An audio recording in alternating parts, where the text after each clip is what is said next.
Din it-taħdita tal-lum se jagħmilha Dr. Marco Gallia, li huwa l-kap tad-Dipartiment tal-Istudji Teatrali u direttur ta' riċerka fl-Iskola tal-Arti Performattiva hawnhekk fl-Università ta' Malta, fejn jikkoordina wkoll ix-xogħol fuq arkivju diġitali tal-arti performattiva f'Malta.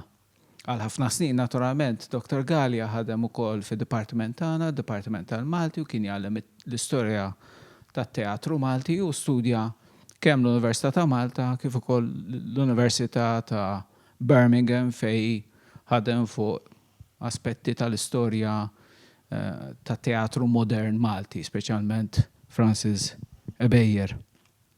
Ir-riċerka tiegħu tinkludi suġġetti bħat-teatru f'Malta, it-teatru postkolonjali u t-teatru amatorjali. Grazzi ħafna tal-li l-qajt l-istadina li tkun magħna illum u li tagħmel din it-taħdita u ngħaddi l-mikrofonu lil Dr. Marco Gallia.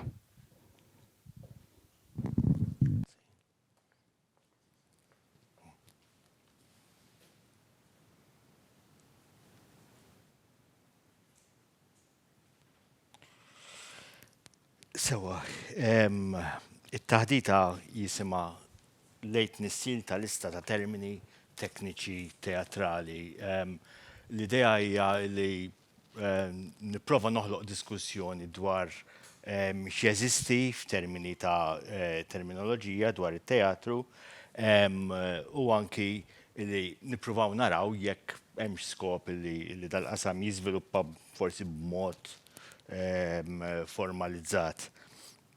Sewa, qabel nibda nixtieq ngħid is-sorsi li ħdimt fuqhom għal dit-taħdita u forsi nispjega għaliex. Primarjament użajt daw l-erba' testi. L-ewwel test huwa gwida dilettanti filodrammatiċi. Fir-realtà dan kien appendiċi, kien żieda għat-tieni edizzjoni li kien stampa Kastanja għal kummedja tiegħu li kien jisimha Bażlakku fit-taħbila tal-Magna jidhirli. Issa dak kien sors li kont ili nfittxu, kont naf li jeżisti, kont kważi tajt qalbi li nstab u bdejt kważi naħseb li xi ħadd għalaw minn żniedu.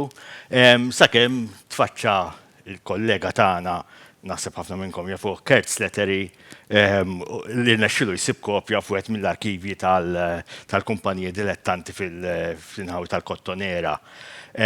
U ta' dan nirringrazzjah. Tamaw li xi darba jerġa' jara d-dawl għax huwa dokument interessanti immens.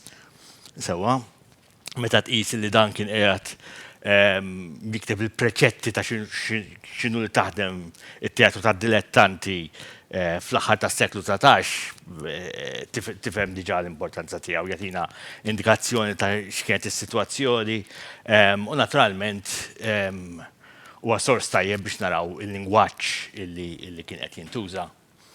It-tieni sors huwa sors qalbi ħafna, Michelangelo Borch, eluq il-50 sena li hija l-kronika tal-kumpanija l-Indipendenza.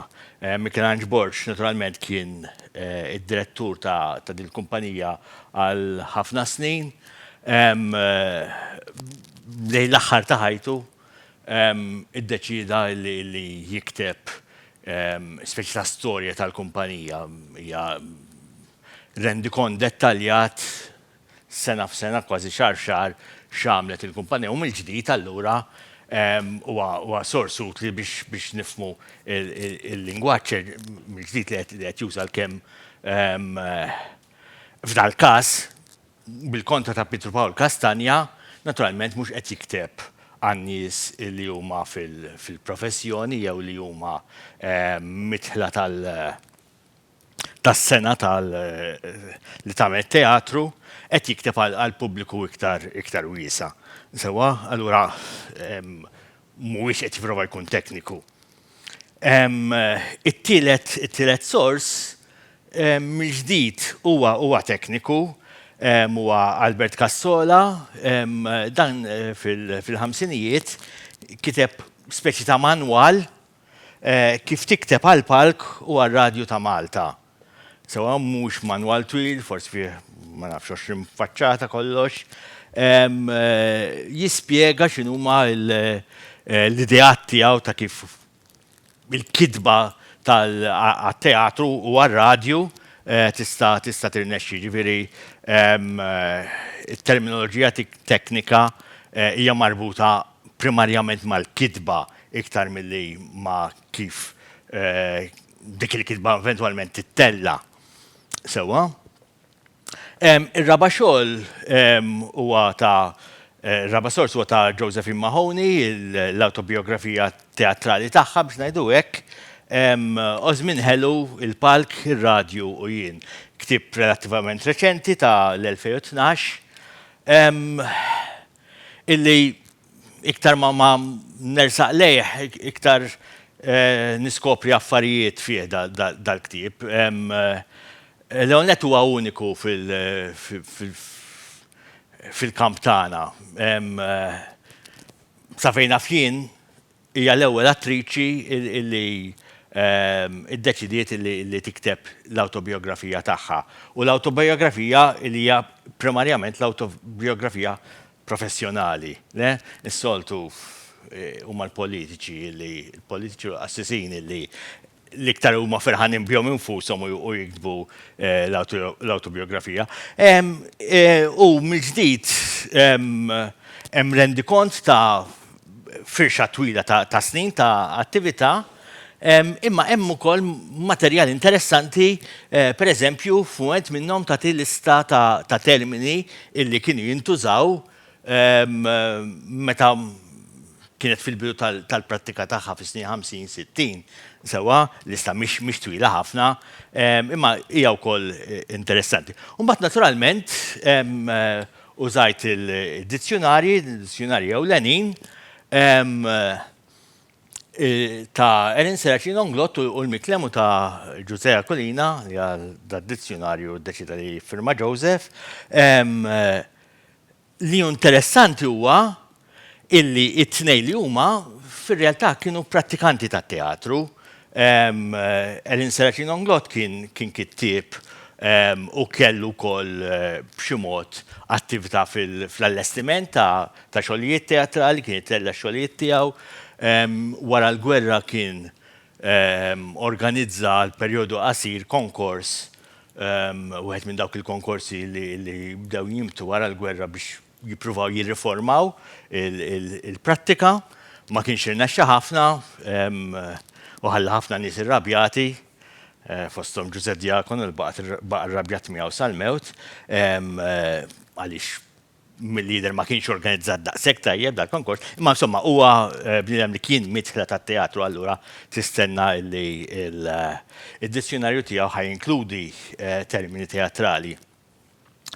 Joseph Akolina u Giusea Akolina kien kittieb tat-teatru, mal-ħafna żmien kien naturalment jixpruna il-Fera Drammatika tal-Aqda tal-Malti, illi bażikament kienet vejkolu biex jittella x-xogħol ta' Giusea Akolina, ġifieri l-istudenti tal-Malti ma kinux jgħaddu mill-eżamijiet jekk ma jieħdux sehem fid-drammi tiegħu, u għalhekk baqa' famuż li tajjeb jew ħażin.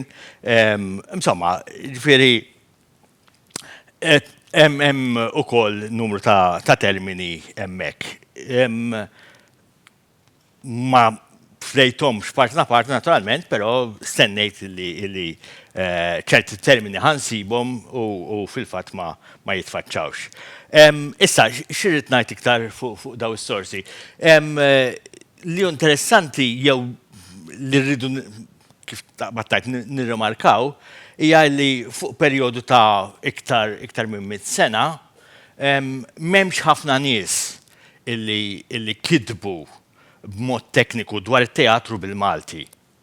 Sewwa ġifieri daw ix-xogħlijiet huma interessanti l-iktar għall-uniċità tagħhom. Sewwa, naturalment hemm testi miktubi bil-Malti, testi teatrali li inkludu introduzzjonijiet u affarijiet oħrajn, Issa nitkellmu ftit dwar x'joffrulna daw it-testi, però xogħlijiet tekniċi m'hemmx ħafna jista' jkun li mhux qed insemmihom kollha, però m'hemmx ħafna. U iktar ma nersqu lejn żmienna iktar isiru rari, mhux għaliex id-diskors tekniku dwar it-teatru qed isir inqas, imma qed isir iktar bl-Ingliż. Ġifieri jekk tara ftit fl-aħħar 20-30 sena jekk inkitbu volumi dwar it-teatru f'Malta, ġeneralment inkitbu bl-Ingliż. Sewwa il-volumi ta' Pawlu Xwiereb, il-volumi ta' John Schranz, il-volumi ta' Frank Camilleri, illi naturalment, speċjalment l-aħħar tnej jinkludu ħafna lingwaġġ tekniku, però minkejl qed jitkellmu ħafna drabi dwar prattika li saret f'Malta, huma miktubin bl-Ingliż, allura f'dal każ għall-inqas ma jagħtux kontribut. Sewwa, ġifieri hemm qisu dan nuqqas li qed nara ta' żvilupp ta' lingwaġġ tekniku, issa nippruvaw nitkellmu ftit aktar fid-dettall. Sewwa, mela minn fej tlaqna. Jekk 50 minuti nistgħu nitkellmu dwar il-bidu tat-teatru bil-Malti, naturalment immorru lura lejn bażikament nofs is-seklu 19, sewwa, forsi għandek xi ħaġa żgħira ftit qabel bix-xogħol ta' Luigi Rosato fl-aħħar ta' tletinijiet tas-seklu 19, imma fir-realtà tibda it-tradizzjoni ta' teatru bil-Malti permezz ta' teatrini li bdew jinfetħu fis-snin 40. Sewwa, daw kienu xogħol ta' dilettanti hija l-kelma teknika li kienu jużaw ma' nfushom, ġifieri jiena nuża il-kelma amatorjali, amateur, imma fir-realtà huma kienu jużaw dik il-kelma. Dilettanti hemm kellha filodrammatiċi, sewwa dawk li iħobbu id-drama, t-teatru. Tajjeb, issa x'kien il-kuntest? Naturalment, f'Malta kien jeżisti teatru, kien teatru żviluppat, it-Teatru Manuel kien ilu jiffunzjona iktar minn 100 sena, imma kienet realtà illi t-teatru tagħna, ċoħe teatru f'pajjiżna, żviluppa minn nies li kienu qed jikkolonizzawna u żviluppa biex jaqdi l-bżonnijiet tagħhom. Sewwa ġifieri il-Manuel mit-twelid tiegħu kien jeżisti biex jiddeverti lill-kavallieri u anki jekk il-Maltin kienu jmorru hemmhekk, naturalment ma kienux ħafna li jmorru, imma kienu jmorru biex jaraw kif jiddevertu l-kavallieri. Sewwa, naturalment kienu jaraw xogħlijiet bit-Taljan, opri, kummedji, eċċetera. Sewwa, dak huwa sal-aħħar tas-seklu 18, fis-seklu 19 bil-midja tal-Ingliżi bażikament il-funzjoni tal-Manuel baqgħet l-istess, teatru tal-opra, kultant kien jittella xi xogħol bl-Ingliż, ma kienux avvenimenti komuni, sakemm imbagħad iktar tard, ġifieri fis-snin 60 tas-seklu jinbena t-Teatru Rjal, mill-ġdid Teatru tal-Opra, teatru allura illi jiċċelebra mill-ġdid il-kultura Taljana l-iktar. Sewwa, sadattant forsi xi ħaġa li kienet inbidlet naturalment ir-residenti Ingliżi f'Malta li ma kinux ftit bdew jagħmlu t-teatri tagħhom ukoll. Teatri żgħar, ma naħsib li kienu differenti ħafna mit-teatrini li qed nitkellmu fuqhom, kienu kważi dejjem teatri ta' dilettanti illi jiffunzjonaw naturalment bil-lingwa Ingliża. Sewwa, issa in-nies li bnew it-teatri Maltin, it-teatrini Maltin, skużawni, naturalment bħala modell kellhom dak li kien jeżisti diġà dak li kellhom aċċess għalih. Ġifieri it-teatru formali tal-Manuel illi kien isir bit-Taljan u kien iġib kumpaniji tal-proza u mhux tal-opra biss imma nies li jagħmlu kummedji u drammi fuq bażi pjuttost regolari.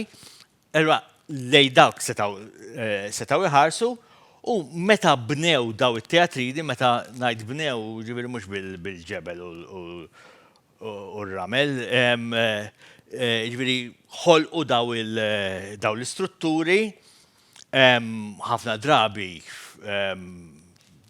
mingħajr għalqas fil-bidu mingħajr riżorsi ta' xejn, ġifieri kienu jsibu bitħa għalqa forsi meta kellek imbagħad il-kazzini tal-banda, il-bitħa tagħhom jew is-sala tagħhom u kienu jaħdu hemmhekk u naturalment dew joħolqu xogħlijiet b'imitazzjoni ta' dak li kienu jaraw u dak li kienu forsi anki jaqraw. Sewa, allura kienu dejjem qegħdin jimitaw xogħlijiet illi huma kienu jafuhom bit-Taljan. Mhux bil-fors illi ħarġu oriġinarjament mill-Italja, ma dejjem jaslu għandna permezz tat-Taljan. Ġifieri jekk immorru tard fis-seklu pereżempju, nibdew naraw ħafna xogħlijiet Franċiżi qed jiġu adattati. Però kienu jiġu adattati għax kienu l-ewwel rawhom mit-Taljani, adottawhom mit-Taljani, eċetera, eċetera.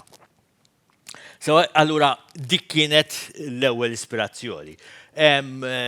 Ispirazzjoni sekondarja naturalment kienet bil-fors dak li kienu qed jagħmlu il-kumpanija tad-dilettanti Ingliżi. Fil-fatt Kastanja f'dak ix-xogħol tiegħu isemmihom diġà. Isemmihom biex jgħid ara dawk. Nimmaġna kellu f'moħħu xi Shakespeare jew xi ħaġa meta qed jirrextaw jitgħallmu partijiet twal bl-amment, speċi mhux bħalna li niddependu għall-għajnuna fuq is-suġġeritur li naslu għalih ukoll. Sewa, issa, meta niġu allura għall-iżvilupp ta' testi li huma ftit jew l-unika ħaġa li fadlilna ta' daw in-nies, għandna kuntest speċifiku illi jiddetta x'testi waslu għandna. Sewa, l-ewwel nett daw kienu dejjem maġlin. Ġifieri m'għandniex xogħlijiet illi huma frott ta' 20 ta' snin ta' riċerka jew ta' xi ħadd illi imur fuq xi muntanja jagħmel 6 xhur jesplora tema. Sewwa, irridu niftakru li t-teatrini kienu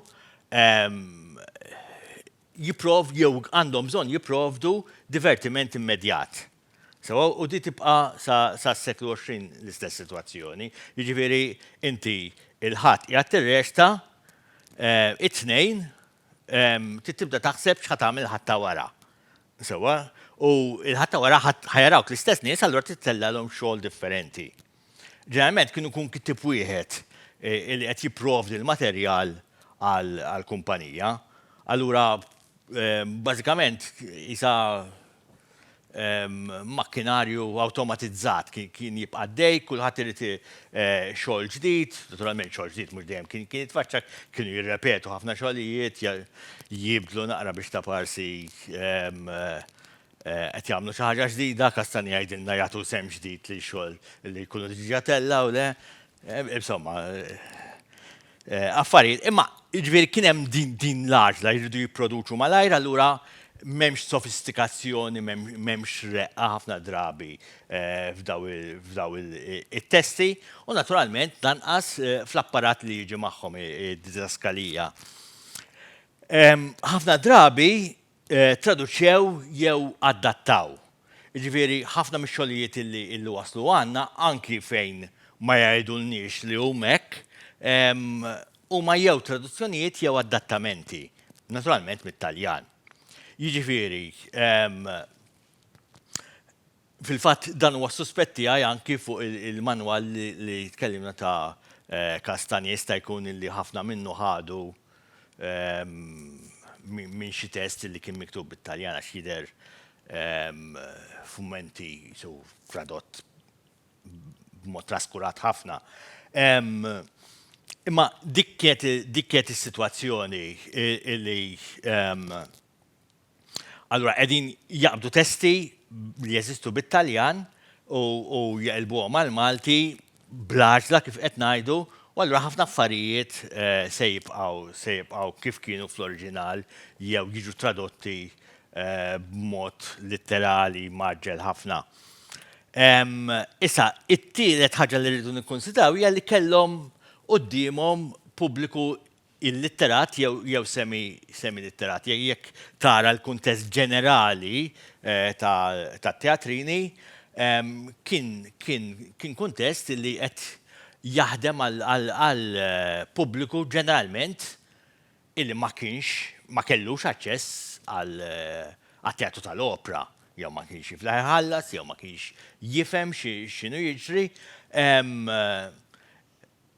Hemm eċċezzjonijiet naturalment, ġifieri tul iż-żmien naraw l-interventi ta' diversi nies li juruna xort oħra, jien naf Giuseppe Muscat Pardi,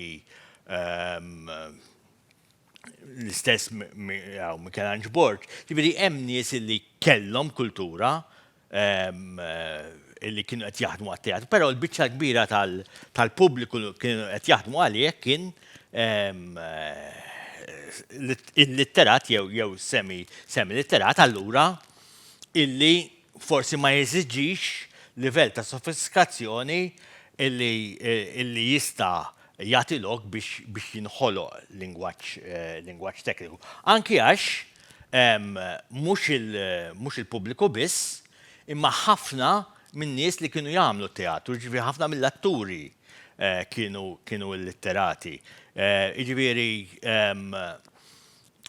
iktar milli toħloq teknika żviluppata u sofistikata ta' kif tirreġta jew kif tipproduċi xogħol, aktarx l-isforz kien illi issib modi kif dawn l-atturi jirnexxielhom jitilgħu fuq il-palk u jirreġtaw. U naħseb f'dak il-qasam irnexxew. U wara kollox, meta tqis li kien ikollhom 4 ijiem biex jitalmu xogħol ġdid, taf taqra u ma taqrax, forsi ftit kienet tagħmel differenza. Sewwa ġifieri kienu bażikament jiddependu minn suġġeritur. Issa naslu għalija naħseb ġattilkom li naslu għalija xi darba nisper li naslu. Mela, sewwa. Mela, dak li hemm fuq il-lemin huwa allura mod tipiku kif kien jidher test fis-seklu 19 meta kien jiġi stampat. Naturalment mhux ix-xogħlijiet kollha kienu jiġu stampati sewwa, però hemm mijiet illi ġew stampati, mijiet fost min jaf kemm ħafna iktar illi tellaw fit-teatrini tagħna. U li qed jidher huwa illi waqt illi id-dialogu huwa bil-Malti, naturalment diġà huwa sforz li tikteb il-Malti meta m'għandekx laqqas l-alfabet standardizzat sewwa, imma il-bqija tal-informazzjoni se jagħtuha bit-Taljan. Sewwa ġifieri jekk tara l-parti ta' qabel, pereżempju l-lista u d-deskrizzjoni tal-personaġġi, hawnhekk il-didaskalija, il-pjata didaskalija hija kollha bit-Taljan. Allura hemm ukoll ma kienx hemm lok biex jiġi żviluppat il-diskors tekniku għax jekk se ssibu f'test se ssibu fid-didaskalija u mhux se ssibu fid-dialogu naturalment. So, mela x'inhi l-sitwazzjoni kif għattilkom id-didaskalija tibqa' bit-Taljan u minħabba in-nuqqas ta' riżorsi, it-teknika kienet rudimentali. Allura ma kienx meħtieġ jew il-lingwaġġ li ikollok bżonn għal teknika forsi komplessa ma setax jiżviluppa. Miġdi fuq il-lemin hemm eżempju ieħor, dit darba minn Michelangelo Borg illi kien attiv mill-aħħar tas-seklu 19 sa ftit qabel tieni gwerra dinjija, però dik hija isa parti mill-informazzjoni aw mill-introduzzjoni illi qed jikteb meta pubblika x-xogħlijiet miġbura tiegħu f'nofs is-snin 30. Sewwa, qed jiktibha bit-Taljan, sewwa, issa interessanti Michelangelo Borg ma kienx pro-Taljan kbir. Kien espert tal-opera lirika, tant li għamel snin anki manager tal-teatru Real, kien inkarigat li jġib l-artisti mill-Italja, kien kollezzjonist kbir ta' libretti, tal-opera, kellu kultura Taljan, pero ma kienx pro-Taljan, tantu hekk li kien fil-snin 20 wieħed mill-ewwel rappreżentanti tal-Partit Laburista fis-Senat u kien l-ewwel wieħed li tkellem bil-Malti fis-Senat. Meta kull rappreżentant ieħor kien jitkellem bit-Taljan.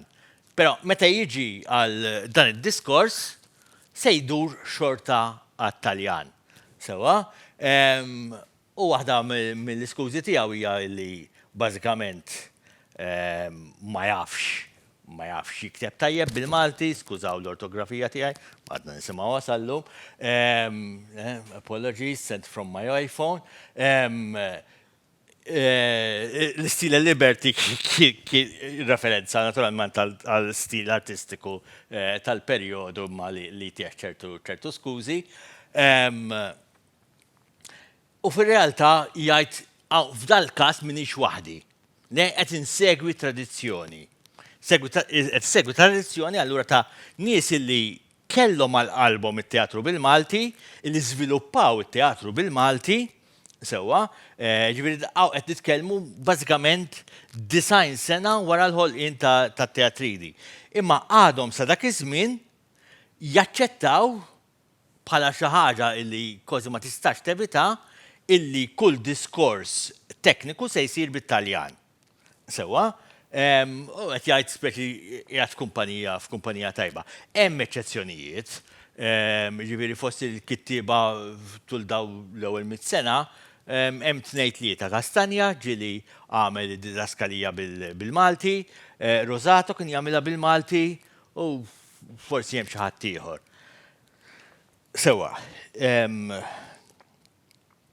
Sewwa, issa, l-istat tal-lingwaġġ dwar it-teatru. Mill-ġdid jew issa se naqbad direttament ma' Kastanja tarf il-seklu 19 naturalment dak ir-ritratt.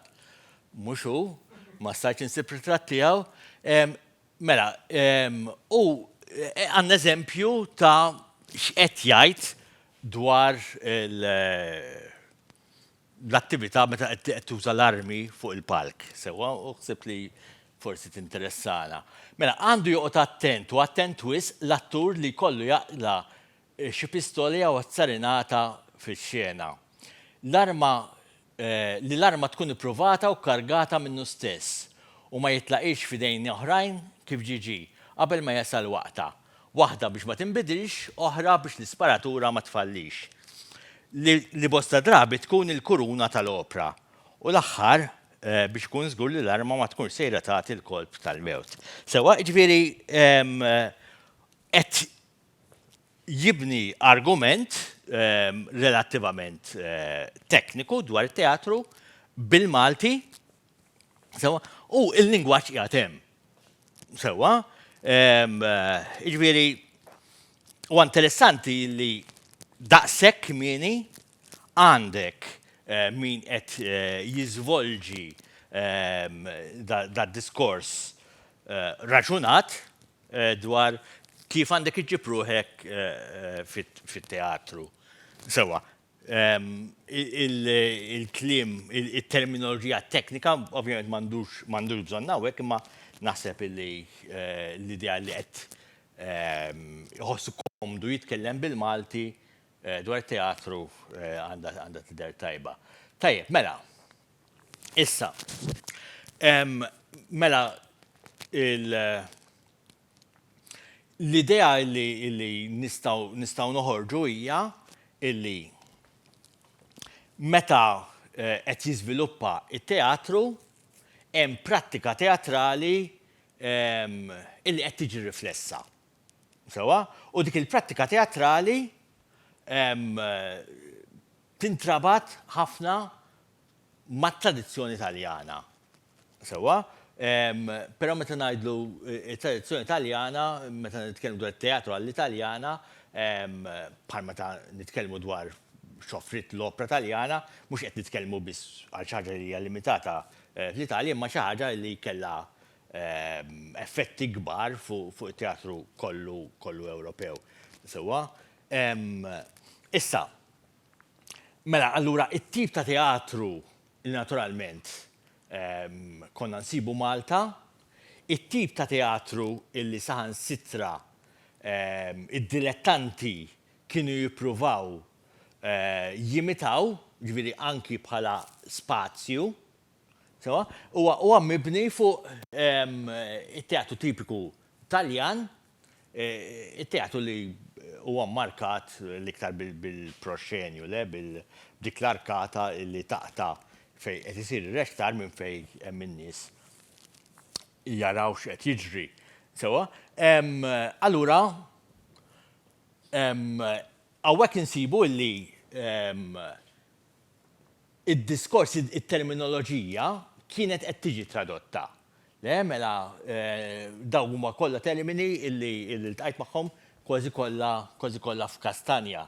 Il-platea, sewa, il-palku xeniku, il-palku xeniku ħafna drabi fir-realtà ma jużawix bħala terminu ma jużaw il-kelma palk, sewa, imma irridu noqgħdu attenti għax palk mbagħad intuża xi ħaġa oħra wkoll.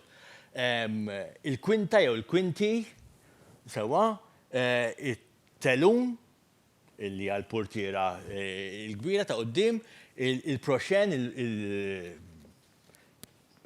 il-proscenium arch bl-Ingliż, jew il-naħa tal-palk li qiegħda fuq in-naħa ta' quddiem, ir-ribalta, il-footlights jew dak fejn kun hemm dawk id-dwal, il-palk u l-palki issa hawnhekk il-palki ġeneralment jirreferu, speċjalment meta qed jintuża n-nom fil-plural, għal dawk li llum bl-Ingliż insejħulhom boxes, jew bit-Taljan palketti. Ġifieri fit-teatru li jkollu n-nies mal-ġnub fuq livelli differenti, dak il-postijiet fejn inti tista' tikri il-post tala il-bieb u toqgħod ma' sħabek. Ġifieri mill-ġdid hija riflessjoni tal-arkitettura teatrali li kont issib. U f'ċertu sens għadek issib għax it-teatri naturalment ma qerdux kollha. Il-bottegin sewwa terminu li għadu jintuża u mhux biss f'termini teatrali. Il-kamrin, plural kamrini, il-post fejn jbidlu l-atturi, u terminu li ssib f'Kastanja teatrina għall-arja, il-teatru fil-miftuħ. Sewwa li kienet naturalment xi ħaġa li kienu jiltaqgħu magħha sikwit. Mill-ġdid fuq il-lemin dik l-iskeda hija ta' teatru li kien jeżisti, jew teatru Prinċipessa Melita, li semma jidirx. Interessanti da teatru li nbena u 5 snin wara twaqqa. Kien ta' sliema bejn triq San Vincenzo u triq il-Nunzjata. Wara 5 snin iddeċidew li mhux jaqalgħu biżżejjed mit-teatru u bnew blokka flats. Ġifieri Maltin kienu. So, imma interessanti sakemm damħaj kif qed jiġi diskrit il-palkoxeniku, il-platea, il-kamra l-qari, ġifieri kienu jaqraw, il-bottegin u il-kamrini kull naħa tal-palk. Sewa, ġifieri bażikament dak huwa l-modell bażiku. Dan huwa riprodott minn dan minn Borġ, minn Michelangelo Borġ. Sewa, issa, terminoloġija illi titkellem dwar il-prattika. L-ewwel terminu diġà ltqajna miegħu dilettant. Id-dilettant huwa xi ħadd li jagħmel it-teatru f'din f'dak territorju tat-teatru tal-amatorjali. Sewwa, ħafna drabi hija terminu sinonimu għal-attur. Sewwa, id-direttur interessanti, Kastanja jużah dan it-terminu direttur u jużah f'sens simili ħafna għal kif nużaw illum. Sewwa, jiġifieri meta jirreferi għalih huwa xi ħadd li qed ħarreġ l-atturi tiegħu, xi ħadd li qed jippreparahom għal biex jitilgħu fuq il-palk u speċi jurihom x'għandhom jagħmlu. Jiġifieri il-terminu mhux qed jużah kif jintuża ħafna drabi pereżempju minn Michelangelo Borġ bħala direttur tal-kumpanija, isu dak li isegwi l-andament tal-kumpanija u jagħtiha direzzjoni, imma huwa xi ħadd li l-ewwel għan tiegħu huwa li imexxi l qudiem il-prattika teatrali. Interessanti huwa li ma' żmien is-sens ta' din il-kelma fil-prattika tagħna ntilef. U jekk tara pereżempju minn wara l-gwerra sa snin 60, dejjem tiltaqa' mal-kelma producer. Sewwa, miktuba bl-Ingliż naturalment, u dejjem fis-sens ta' direttur kif nafuh illum. Naturalment, jista' jkun illi il-xogħol li kien jagħmel ma kienx daqshekk fid-dettall illi direttur kif bdiet tinftiehem ma' żmien kienet għadha toqgħod. Sewwa, ir-rwol ieħor importanti huwa s-suġġeritur.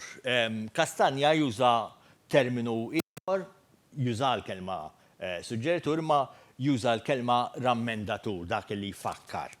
Sewwa, x'isimha Mahoney qed iddeskrivi għandha deskrizzjoni veru gustuża ta' x'kien jagħmel u fejn kien jgħod, kif kien jasal, ġifieri hemm ħafna dettall. U l-interessanti affarijiet illi naturalment bażiċi il-xogħol bażiku tas-suġġeritur kien illi ifakkar jew nkella jgħid lill-atturi il-kliem illi għandhom jgħidu fuq il-palk. Sewwa jgħid fejn ma jidhirx, jittama li ma jinstemax mill-udjenza u qed jgħid il-linji lill-atturi. Sewwa, issa qabel konna għadna illi dawn ma kienx ikollhom perjodu twil biex jistudjaw, ma kinux bħala norma jafu t-test bl-amment, allura kienu jiddependu fuqu. Sewwa ġifieri anki il-restar kien iddettat mill-preżenza tas-suġġeritur. Ġifieri daw kienu bażikament joqogħdu fuq naħa tal-palk minn fejn jistgħu jisimgħu tajjeb, għax jekk imorru l-botwis ma jisimgħux. U anki l-istil ta' reċtar kien irid jiżviluppa b'tali mod li inti xaħat qed jgħidlek sentenza u inti rrepetija warajha, allura mhux qed taħseb ftit wisq fuq l-intonazzjoni, allura dejjem kellek l-istess deklamazzjoni xi ħaġa li baqgħu gerglu fuqha n-nies li kienu jaraw it-teatru sa t-tieni gwerra dinija għall-inqas. Però Mahoney tagħti l-suġġeritur ruoli oħrajn imbagħad. Ġifieri tinsewx il-kumpanija tipikament kienet tkun żgħira, allura da pereżempju anki minħabba il-post strateġiku li kien jokkupa kien ikollu ir-rwol li jagħmel l-effetti tal-ħoss. Sewa niepen u affarijiet hekk. Għaliex naturalment mhumiex qed jinstemaw mill-bot u għandu kif taqbad tajt għarfien totali ta' test, probabli l-uniku wieħed minn barra d-direttur illi jaf it-test kollu, allura jaf meta ħajċempel il-bib. Sewa u jew it-telefon, allura wara, naturalment wara t-telefon. Sewa, il-buttafora, da terminu ieħor interessanti. Il-buttafora mhux il-bouncer ta' Paċeville, għalkemm buttafuori il-terminu li minnu ħareġ il-terminu tagħna sar ifisser hekk bit-Taljan,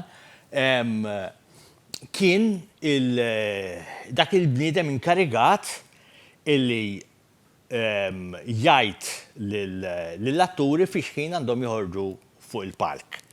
Sewa, mill-lider kien tekkilu fuq darhom bil-mod, speċi issa.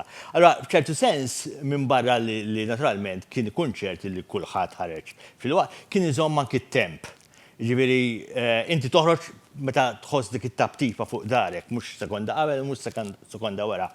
Kellu ir-ritmu tax-xogħol fideh li kienet xi ħaġa importanti. Sewa, il-makkinista iltqajt anki ma' terminu elettriċista, dak li joħsib id-dawl. U xi drabi anki l-ħoss kien mill-lider marbut fl-istess ir-rwol. Sewa, termini li naturalment m'għadhomx jintużaw. Sewa, mbagħad kien hemm naturalment il-lista ta' rwoli differenti li kienu jeżistu l-amorus, il-karatterista, il-brillant, hemm oħrajn il-tiran u l-oħrajn. Forsi l-uniku wieħed li baqa' jintużaw forsi b'xi mod fisser xi ħaġa li huwa l-brillant, li dak it-tip ta' komiku intelligenti. Sewa, naturalment daw kienu jeżistu daw it-termini biex jiddefinixxu il-mod kif tiffunzjona l-kumpanija. Jekk inti m'għandekx wisq ħin biex tiżviluppa l-karattru, jekk inti taf li inti l-karatterista u jekk inti l-karatterista dejjem il-karatterista taf kif għandek iġib ruħek fuq il-palk. Sewa, jekk inti l-amorus l-istess. Allura, il-linji biss kienu jinbidlu, il-karattru jibqa' l-istess titjewis. Sewa, il-vestwarju. Sewa, il-vestwarju huwa terminu li jintuża għal-kostumi, għal-kollezzjoni ta' kostumi li l-kumpanija kien ikollha jew bħala ġabra ta' kostumi li tirrikorri għalija jew nkella għal produzzjoni partikolari xista jkun li kienu jinkrew ukoll. Sewa, il-kunċerti huma dawk li aħna nsejħulhom rehearsals, il-provi. Sewa, ġifieri Kastanja jitkellem dwar minn 3 sa 5 provi, ta' 5 kunċerti, iktar minn 5 it-tellifhom skontu, ġifieri dik kienet il-prattika. L-impriża jew l-impreżarju, naturalment dawn ma' termini maħudin mit-teatru professjonali qed jippruvaw jaddattaw mat-teatru ta' dilettanti u ma' dawk li jmexxu t-teatru. l-impriża hija l-kumpanija, l-impreżarju huwa dak li jirrappreżenta l-bniedem. Sewa, fir-realtà li għandu f'moħħu Kastanja meta juża t-terminu huwa s-sit tat-teatrin.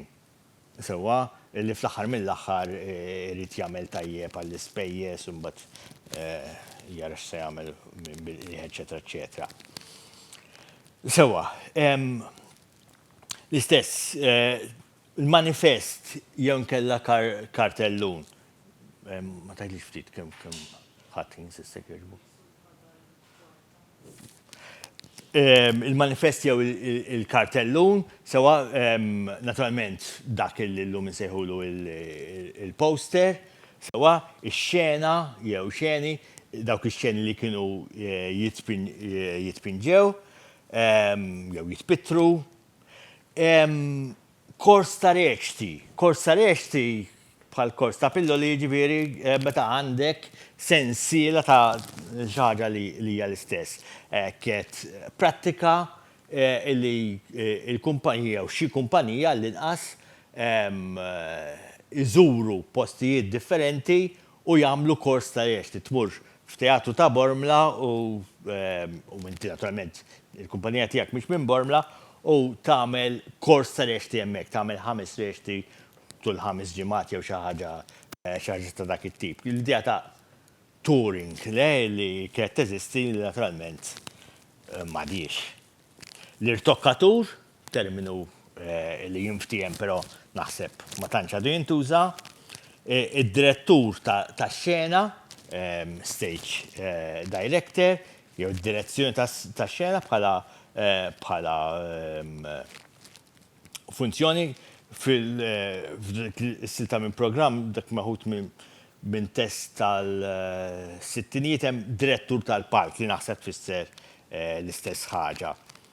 Ix-xenarju, mbagħad għandek ix-xenografu, sewwa, Michelangelo Borciu u Joseph Mahoney it-tnejn jużawhom daw it-termini. Naturalment, Mahoney mbagħad mhux naturalment, imma tuża wkoll xenografista li forsi huwa terminu eċċessiv. Id-dekor, it-tiżjin tal-palk, l-effetti ta' dwal u ħsejjes, l-effetti speċjali, daw kollha termini li jidhru ovvji, però naħseb illi meta tiltaqa' man-nies li jaħdmu fit-teatru jużawhom inqas u inqas sewwa. U l-bżonnijiet. Il-bżonnijiet huma dawk li llum kieku probabbilment ma jifmuk x'in nies tat-teatru jekk tgħidilhom x'inhuma l-bżonnijiet, imma llum nużaw il-kelma props. Sewwa, dak l-affarijiet li ttella miegħek fuq il-palk biex jgħinuk tirreċta. Sewwa, it-test hemm diversi kliem ħadd l-iktar ovvji li l-tajt magħhom, l-oriġinal huwa dak li jkollu d-direttur, il-librett hija l-kopja li jagħti lill-attur, meta lill-attur qed jagħtih it-test sħiħ, jiġifieri ħallih jew jikkupjalu it-test kollu. Naturalment, din ma kienx xi ħaġa minn ewwel id-dinja, ma kienx tiġri dejjem, għax ma kienx hemm mezzi mekkaniċi ta' kif tagħmilha, ġifieri jew l-attur kien joqgħod jikkupjah, jew xi ħadd ieħor kien jikkupjahulu, ma kienx xi ħaġa faċli. Allura ħafna drabi l-attur kien ikollu biss il-partiċella. Il-partiċella kienet tkun it-test li għandu jirreċtaw. Sewwa, u allura hemmhekk jinħoloq anki il-bżonn tal-buttafora. Inti taf x'inhu t-test tiegħek, jew għandek idea tiegħu, rajtu, provajt titgħallmu, imma ma tafx meta ġej. So allura timbuttak għal fuq il-palk għax wasal hemmhekk. Naturalment ma' żmien imbagħad għal-test teatrali jibda jintuża test teatrali jkun fidej l-atturi terminu script. Sewa, mela, issa il-punt tal-wasla minn dan kollu, fej wasalna, illum għandna prattika stabilita ta' teatru bil-Malti, ħafna iktar milli kienet dak iż-żmien iktar sofistikata żgur, sewwa forsi fuq livell kwantitattiv m'għandniex teatru daqskemm kien hemm fis-seklu 19 jew fil-bidu tas-seklu 20. Imma xorta għadna f'sitwazzjoni fej it-terminoloġija mhix standardizzata. Sewwa, ġifieri m'għandniex termini bil-Malti li jispjegaw dak kollu li jiġri fit-teatru, illi bih nies tekniċi jistgħu jifhmu lil xulxin u jispjegaw dak li jixtiequ jsir, eċetera, eċetera, bil-Malti. Sewwa, jew inkella li jiġri aktarx dan huwa l-każ huwa li nużaw termini mill-Ingliż mingħajr ma nippruvaw naddottawhom, mingħajr ma nippruvaw nitraduċu sewwa, u naħseb li mill-eżempji, l-ewwel eżempji li ġewni f'moħħ jekk tmur f'teatru waqt li qed isir ix-xogħol, kulħadd jitkellem fuq il-lights, ftit nies jitkellmu fuq id-dwal, cues, wardrobe, book, sewwa ġifieri it-termini anki jekk qed isir it-teatru bil-Malti, ħafna drabi it-termini li jintużaw huma bl-Ingliż. Sewwa, issa hemm spjegazzjoni għal dan kollu. Ovvjament l-iktar spjegazzjoni ovvja hija li t-teatru isegwi l-kurrent tas-soċjetà u t-tibdil tagħha. Issa ma naħsibx li sejdilkom xi ħaġa li ġdida, imma tafu iktar minni, illi kważi f'kull qasam tal-ħajja tagħna it-terminoloġija teknika hija xi ħaġa li bil-mod tasal mal-prattika, ġifieri anki jekk teknikament nagħmlu ħafna affarijiet fis-soċjetà tagħna, meta niġu biex nitkellmu b'mod tekniku dwarhom, ħafna drabi nirrikorru għal termini bl-Ingliż.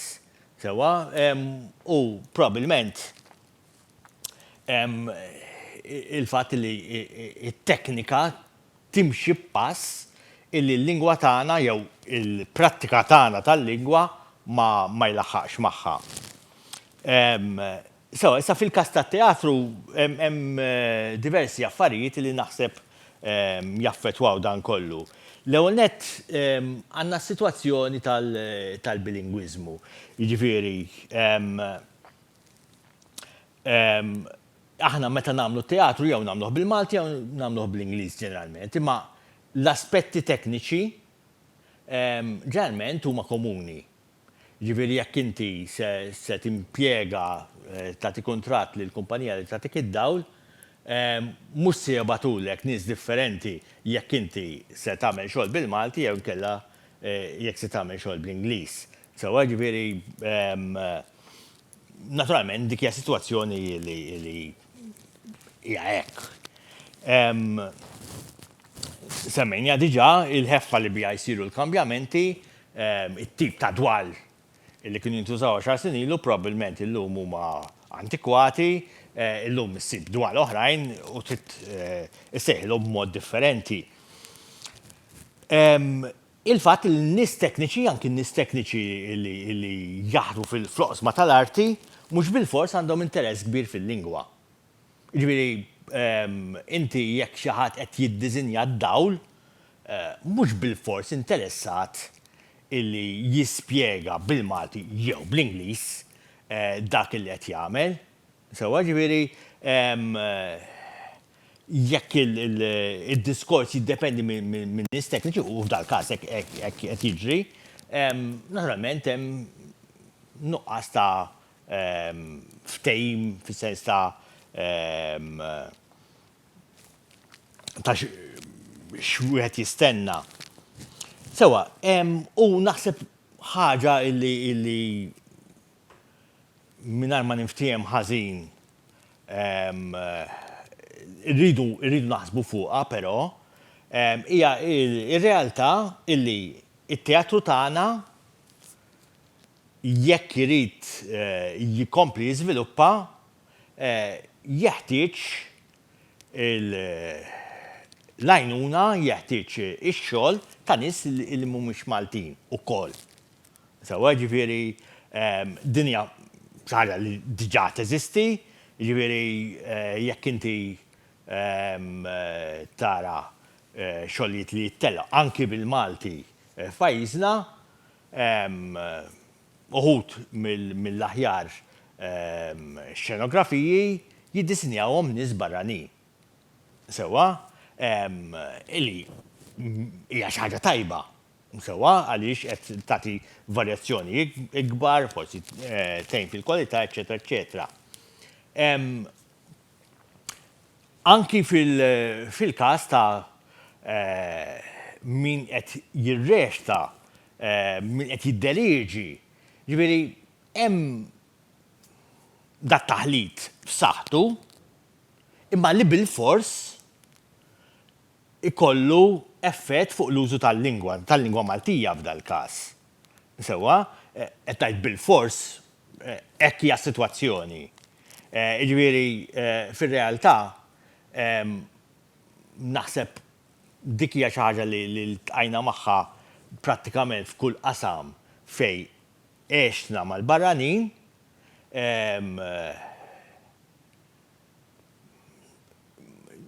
niprofa noqgħod attent għax ma rridx nidher li xenofobiku, għalhekk fil-bidu għamilt il-premessa li din hija xi ħaġa li tgħin lit-teatru. Imma hija realtà li donnu bħala poplu l-ewwel ħaġa li nċedu ngħidu hekk hija l-lingwa. Sewa ġifieri ma nagħmlux sforz biex naħdmu ma' nies oħrajn imma nibqgħu nużaw il-lingwa tagħna. Sewa jien naf jew meta nippruvaw nużaw il-lingwa tagħna nagħmlu ħafna kompromessi. Jien naf anki atturi barranin jirrextaw bil-Malti iltqajt magħhom ma jsir sforz kif probabbilment isiru f'teatri professjonali oħrajn li jagħtuk għall-inqas l-illużjoni li jafu x'qed jgħidu. Sewwa, ġifieri hemm din is-sitwazzjoni allura fir-realtà kif jista' jiżviluppa il-lingwaġġ tekniku jekk hemm kurrent illi qed jgħid il-bżonn jonqos qiegħed mhux jiżdied. Sewwa, imma hija xi ħaġa li naturalment nixtieq li niddibattu ftit fuqha. U biex nara fara li ftit nista' nibqa' għaddej sada. X'ikemm. Oh, sure. Okay. All right. Tajb, mela kull merit nagħmel nofri żewġ eżempji sewa ta' termini illi imbagħtu bihom u termini li naturalment ġibthom bħal eżempju għax ġieli tajt mal-bżonn tagħhom. U nixtieq li naraw speċi il-proċessi li jistgħu jgħinuna jew jispjegawna għalfejn qed imbagħtu għall-inqas. L-ewwel terminu huwa terminu li jintuża ħafna fuq livell Ewropew, it-terminu dramaturg. Sewa, u ħadd jekk tippermettuli definizzjoni minn dizzjonarju tekniku tat-teatru Ingliż, miktub bl-Ingliż, skużawni,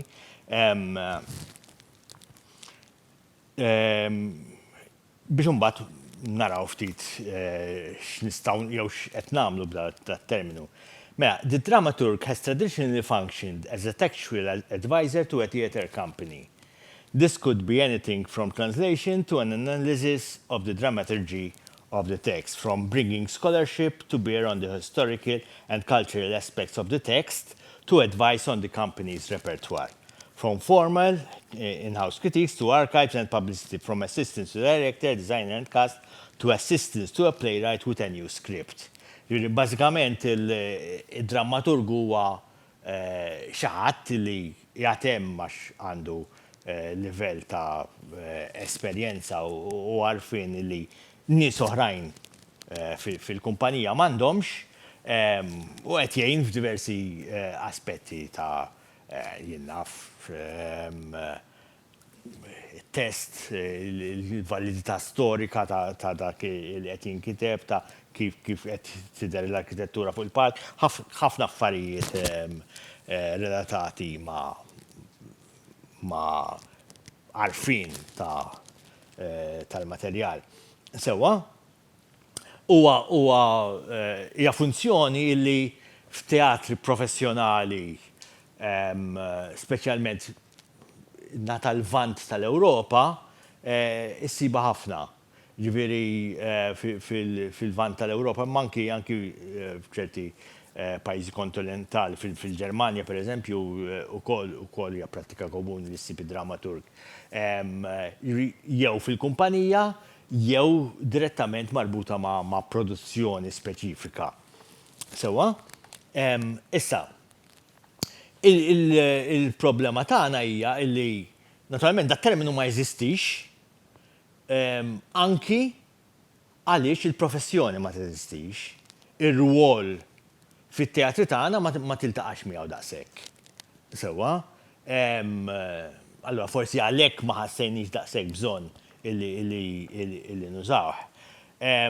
U għandna forsi waħda mill-problemi hija wkoll illi aħna nużaw il-kelma drammaturgu.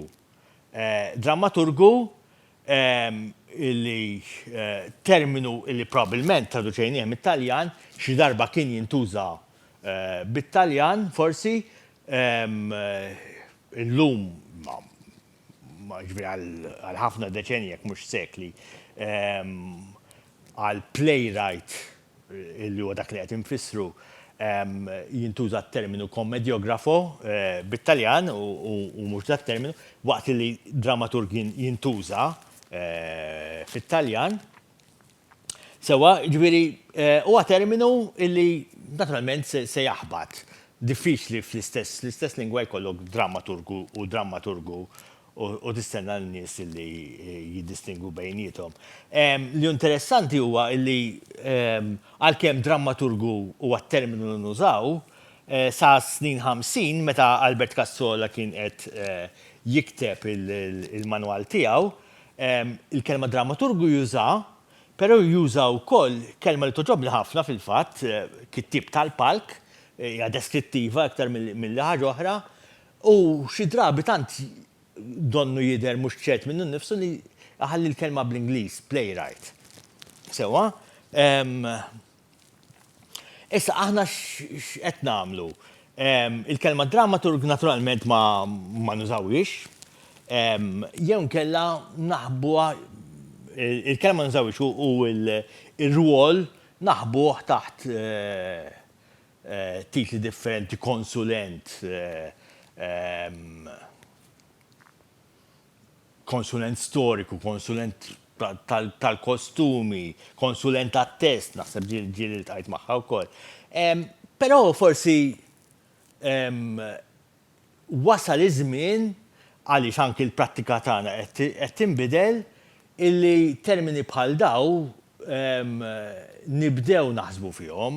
U f'moħħi għandi produzzjoni partikolari reċenti, produzzjoni ta' Teatru Malta li kienet qed ngħid xejn dwar il-produzzjoni, ma dwar il-proċess involut fiha din il-produzzjoni kellha bħala kittib tat-test jew kittieba tat-test fl-każ kittiba barranija sewwa li kitbet allura test bl-Ingliż illi ġi tradott tal-Malti. Però fir-realtà ma nafx ħadd minnkom rad il-produzzjoni. Xelu, fir-realtà meta saret il-rappreżentazzjoni sa dik kelma oħra problematika, il-test kien parzjalment bil-Malti u parzjalment bl-Ingliż u parzjalment bit-Taljan. Sewwa, xi ftit Latin kien hemm ukoll. Ġifieri għandek dis-sitwazzjoni fej m'għandekx traduzzjoni ċara minn lingwa l-oħra għal-produzzjoni, imma għandek test ġdid li magħmul minn lingwi differenti.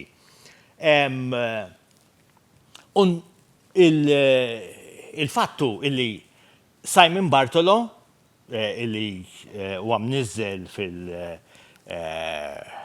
fil-kartellun aw fil-reklamar tal-xogħol, huwa mniżżel bħala traduttur. Però minn dak li sirt naf dwar il-proċess, naħseb xogħlu ma kienx sempliċiment illi tawh test bl-Ingliż u traduċiha għal-Malti, imma illi prepara test sewwa l-għandu tal-produzzjoni. Sewwa tinsiex, għadna l-awtur jew l-awtriċi f'dal każ id-drammaturgu ma tafx il-kuntest.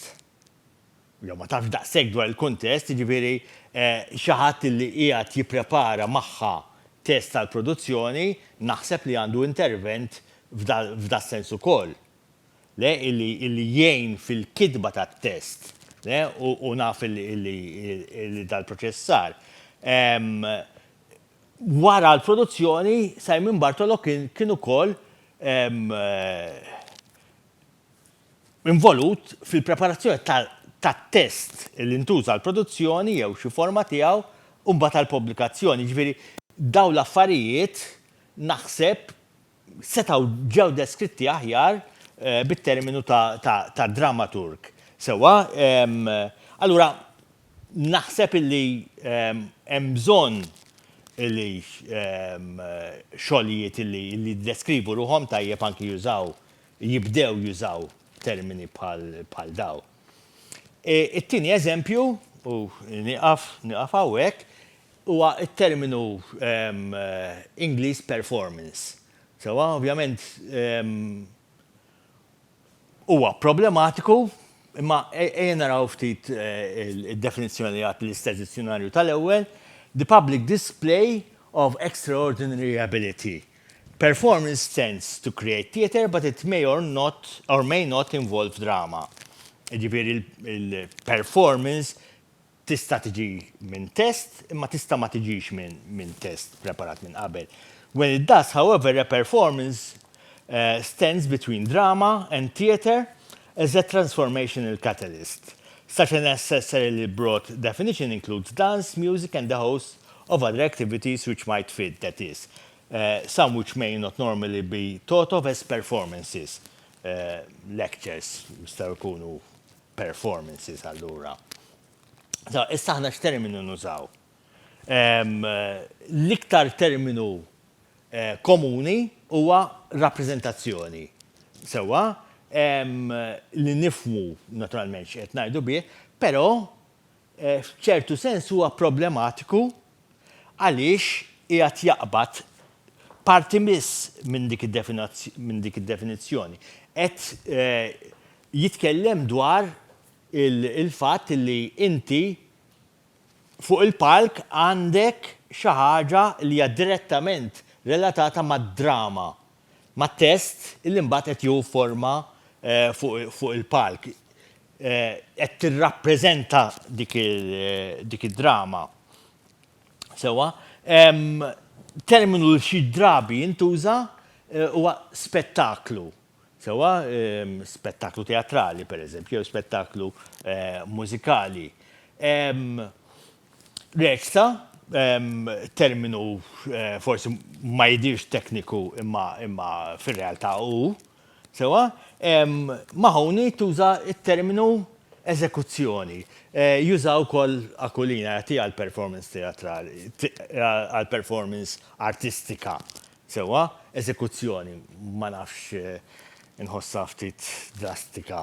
Sewwa, anki għal Taljan naturalment, ma anki l-oħrajn huma ftit jew ġejjin mit-Taljan. Jużawha. Aħna naħseb minħabba li t-tifsira primarja tagħha toħodna x'imkien ieħor ma naħsibx li huwa terminu li jista' jaqbad. Issa, il-problema hija li minħabba l-limitazzjonijiet ta' kull wieħed minn dawk it-termini, spiċċajna ġo vakum u xi snilu kellhom jittraduċu naturalment l-isem għall-iskola fejn naħdem jien fl-università huwa School of Performing Arts, naturalment ħasbuha bl-Ingliż, u mbagħad rridu jittraduċuha bil-Malti. U traduċewh bħala l-iskola tal-arti performattiva. Sewa, illi fisser tajjeb. Però il-problema hija li għandek l-aġġettiv, ma xorta meta tmur lura għan-nom,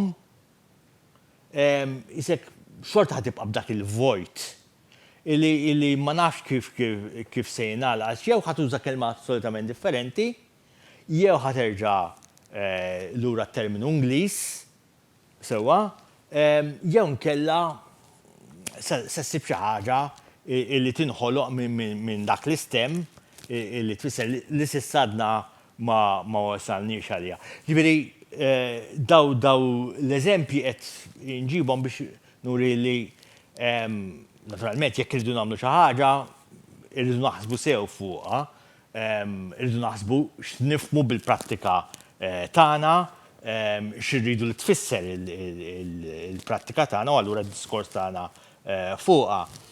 Sewwa, imma mbagħad naħseb irridu nistaqsu ż-żewġ mistoqsijiet bażiċi li ftit jew wisq antiċipajthom. Għandna bżonn terminoloġija teatrali bil-Malti, jew se jkollna bżonn terminoloġija teatrali bil-Malti, ġifieri aħna kommessi illi nibqgħu nużaw il-Malti fil-prattika teatrali mhux biss biex nippreżentaw ix-xogħlijiet, imma biex inħadmu l-proċessi illi waslu għal dawk ix-xogħlijiet għaliex jien naf, pereżempju, jekk tinduna x'qed jiġri fid-danza f'pajjiżna, ismijiet insomma, jekk jisimgħuni ma jifhmunix xorta. Fi Malta, pereżempju, dejjem għandhom titli bil-Malti. Talment fis-sfin, talment m'għandhomx għalfejn jużaw il-kliem, ma ġifieri il-Malti ħafna drabi jinħass bħala issa jien neħel ukoll bħala token, le? Ġifieri sempliċiment xi ħaġa li tija hemmhekk, però warajha m'hemm l-ebda diskors li qed isir b'dik il-lingwa. Fil-fatt, jekk tara saħansitra l-programmi ma mhux bil-Malti. Ġifieri hemm daw il-proċessi li forsi irridu ngħidu isma' aħna wara kollox irridu għadi jew le. U jekk niddeċidu li rridu illi noħolqu din it-terminoloġija. Għandna kuntest b'saħħtu biżżejjed biex noħolquha, ġifieri kif se jsir dan. Meta pereżempju tal-istrutturi teatrali tagħna kif jaħdmu, l-interess li għandna forsi hawnhekk biex nisviluppaw diskors dwar it-teatru il-fejn qed joħodna. Ma naħsibx li hija priorità ta' min forsi jista' jinteressa ruħu b'din l-università li jinħoloq dan it-tip ta' lingwaġġ. Ġifieri jekk ngħidu li għandna bżonnu minn fejn se nġibu r-riżorsi u x'riżorsi għandna bżonn. Ġifieri naħseb dak huma l-mistoqsijiet li nixtieq forsi xi ħadd jikkummenta dwarhom.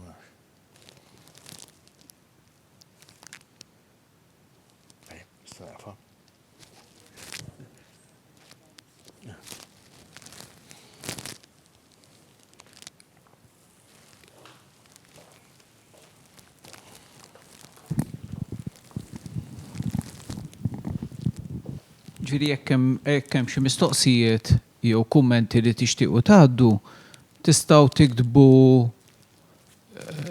tiktbuhom fuq il-chat jew fuq il- Ma kien hemm xi ħadd jew Kien hemm xi ħadd jew aħna waħedna qed. Le, hemm udjenza mdaqsam ma irridu naraw jekk hemmx mistoqsijiet.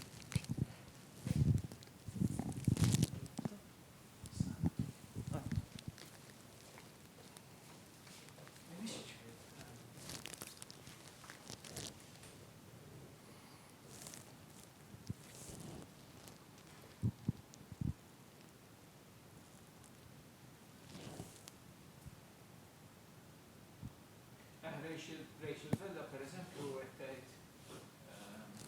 aħna virgoletti levitaw performance, produzzjoni fejn nistgħu. L-darba naftu l-kelma performance, speċi jien nismaħ ma' Radio 3 u nota kemm jużawha wkoll huma.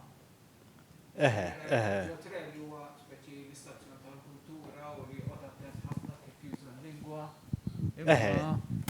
U koll jużawa. Naturalment. Kont qed ngħid għax ma kontx qed nistema' fuq ix-xandira. Kont qed ngħid la darba Rachel li taħdem f'dan il-qasam tal-arti performattiva. Semmit il-kelma performance, jien ninnota ħafna li fuq Rai Radio 3 li huwa l-istazzjon tar-radju speċi għanajdu għek per eccellenza tal-kultura fl-Italja jużaw ħafna l-kelma performance. Li kontet najt qabel ukoll huwa li Rachel Rachel Vella mhux staqsiet ikkummentat fuq il-fatt li kemm jista' jkun jevitaw il-kelma performance u jużaw il-kelma produzzjoni. Minix ċert jekk meta tuża l-kelma produzzjoni, però għanix qed nitkellmu fuq l-istess realtà. Naħseb illi meta ngħidu produzzjoni qed nitkellmu dwar xogħol illi qed jittella u allura d-duratura tiegħu ġifieri minn meta ttella l-ewwel darba sal-aħħar darba biex naħseb meta tgħid dil-produzzjoni ilha sejra 3 xhur pereżempju sewwa. Meta jew dak li konna qed nifhmu performance hija dak li jiġri dakinhar. Jiġifieri din hija t-tieni performance. So ġifieri ma naħsibx hija l-istess produzzjoni, però il-performance hija differenti. So ġifieri it-tnejn għandhom użu, ma naħsibx li jfissru eżatt l-istess ħaġa. U xek, ġużi, ma nafx taqbilx miegħi. Sorry,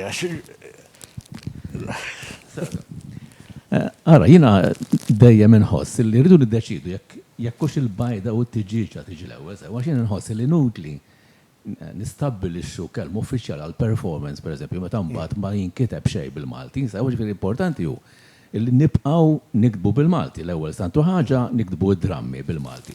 U għal dak li għana zona dram nejdu għahna attur, palk, autur, ma nix problema, nsibuħu, dalla fejt. Dak termini bażiċi jiva. Ekku, issa per eżempju, anki meta urejtna l-istata klim Italjan, per eżempju, ma kienx hemm ħafna ġveri, nofsu żana 8 kollox, ġveri anki bl-Ingliż, ġveri billi fil-Malti tal-lum jitidħol il-kelma prop, per eżempju, sewa, daqsek ma jkun ġara xejn, sewa.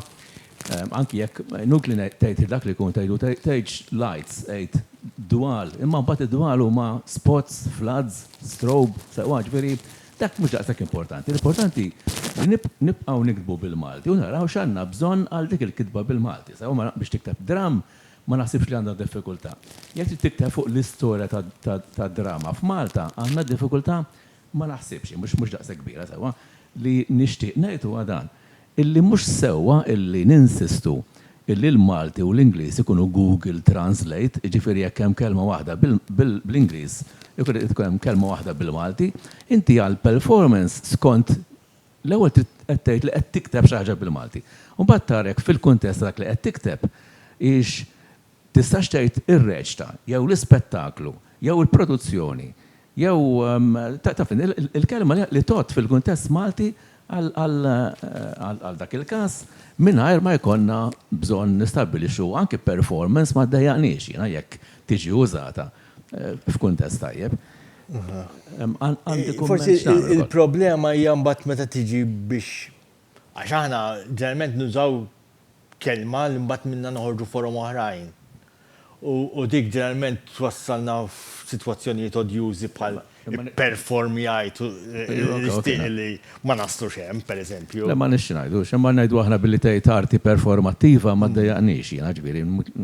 Le laqas li ma li jinkwetan il-vakuum li nħoss qabilha pereżempju. L-importanti hu li nħossu l-bżonn li nikdbu bil-Malti u nikdbu fuq dak li għamel sens bil-Malti. Ġifieri naf Filma tikteb fuq l-istorja tad-teatru ngħidu aħna jekk inti tagħmel manwal għall-atturi ta' kif jirrextaw, naħseb illi ma inutli naqsew trid tara x'hemm bżonn li tagħti lill-poplu Malti bil-Malti.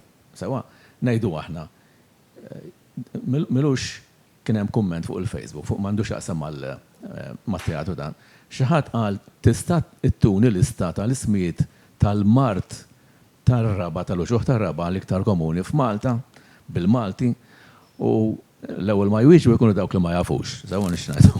Imma kien hemm xi ħadd li qal li qallu hekk, qallu aħna jkollna nużaw l-isem bl-Ingliż għaliex bil-Malti laqqas fuq x'inhu krexxun ma naqblu bejn raħal u ieħor. Dik hija disgrazzja, sewa ġifier dan issa mhux fuq il-xjenza subatomika, ma fuq il-biedja, ġifieri jridu nistabbilixxu fil-każ l-ismijiet tal-mart bil-Malti u konna tarifu. Imma fuq il-drama, x'nixtiequ x'hemm bżonn li ngħidu fuq drama.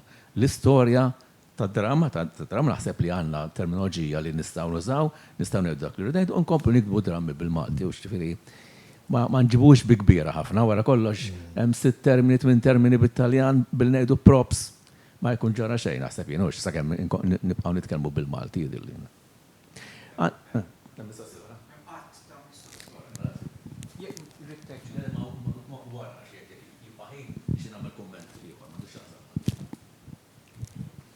Mela, Steve Borch għallek għal-performance naf li tintuża prestazzjoni. Mistoqsija, sar studju komparattiv dwar it-termini tat-teatru fil-Maghreb jew l-Eġittu li jafu jkunu mnislim mill-Arbi? Jien ma nafx li sar.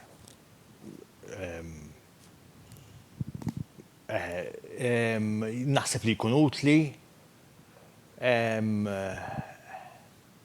probably utli sa ċertu punt fis-sens li naturalment it-tradizzjoni tal-prattika tagħna hija forsi xi ftit differenti.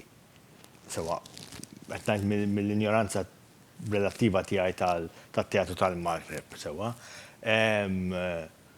Issa fuq l-ewwel mistoqsija l-prestazzjoni, terminu li ġieli fit-Taljan jintuża, naħseb li ġieli smajtu bil-Malti, però ma jikkonvinċinix. Sportiva.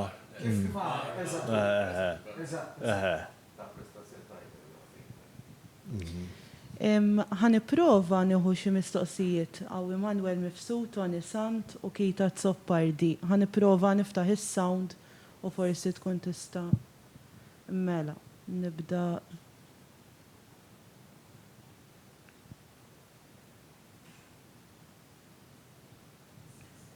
Mela, Tony Sant, forsi? Emanuel olla jdejħabli, ma jimpurtax, ma nafx intom x'qegħdin tisimgħuni, immaġina li qegħdin tisimgħuni. Isek fuq ir-radju. Oraj kollu sew. Il-kumment li nixtieq nagħmel huwa apparti xejn, Marko, nixtieq nirringrazzjak ħafna ta' din it-taħdita għax vera utli għal fuq diversi livelli u ma nixtieqx jiġifieri li naħli l-ħin nifraħlek, però nifraħlek ħafna. Il-punt li nixtieq norbot ħanorbtu ma li għadu kemm qal Ġużigat fej jitkellem dwar il-nuqqas taqbil li ħafna drabi jiġi wkoll minn nuqqas tarfin. Jiena kif jafu uħud minnkom ix-xogħol tiegħi jorbot ħafna ma' din id-dinja b'mod professjonali, u anka mill-aspett tal-istudju. U matul is-snin, waħda mill-modi kif naraw persuna jekk hiex adattata biex tagħmel ċertu tip ta' xogħol b'mod partikolari xogħol akkademiku f'dan il-qasam huwa mistoqsija bl-Ingliż għax naturalment jiena l-ambjent li naħdem fih ħafna drabi barra minn Malta nitkellmu bl-Ingliż. Jekk dik il-persuna tafx id-differenza bejn performing arts u performance art illi għal uħud minna anka preżenti l-lum jafem bżonn nispjegaw x'inhi d-differenza bejn performing arts u performance art. U naħseb illi hemm tiġi aktar imħabbla l-kobba, inti aktar kmini semmejt pereżempju x-xogħol ta' teatranti bħal John Schranz u Frank Camilleri li għalkemm jiktbu bl-Ingliż, meta jitħattu ħafna drabi mhux dejjem jitħattu biss bl-Ingliż, jitħattu wkoll bit-Taljan, jitħattu bil-Malti, jitħattu b'lingwi oħra, u allura it-terminoloġija fluida. Imma l-ħsieb il-mod kif jaħsbu dwar it-tip ta' xogħol li jagħmlu huma huwa differenti ħafna minn dawk li qed jitkellmu pereżempju dwar prestazzjoni u sfortunatament di qed issir komuni ħafna. L-ex kollegi tiegħi fi spazju kreattiv qed jużawha regolarment bħalissa fil-website tagħhom kull darba li jridu jgħidu performance. Ħallini għafem għax naf li hemm ħadd ieħor irid jitkellem ukoll.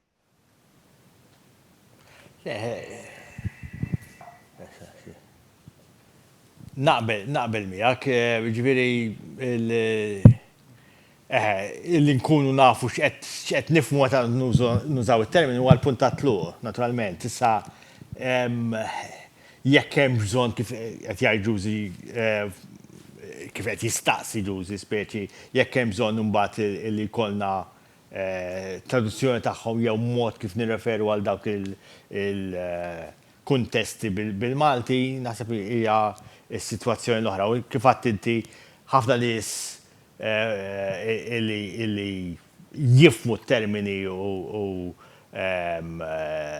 jifmu sew il-prattika, ħafna drabi jgħaddu minn lingwa l-oħra faċilità li forsi hija tajba,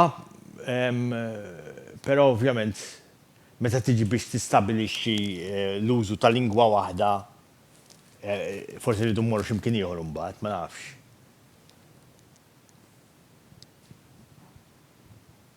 Emanuel Mifsud. Ma nafx nix ninstema. Tajjeb ħafna. Marko l-ewlet grazzi ħafna kif qal Toni kienet lejla verament interessanti, l-inqas insibta interessanti ħafna.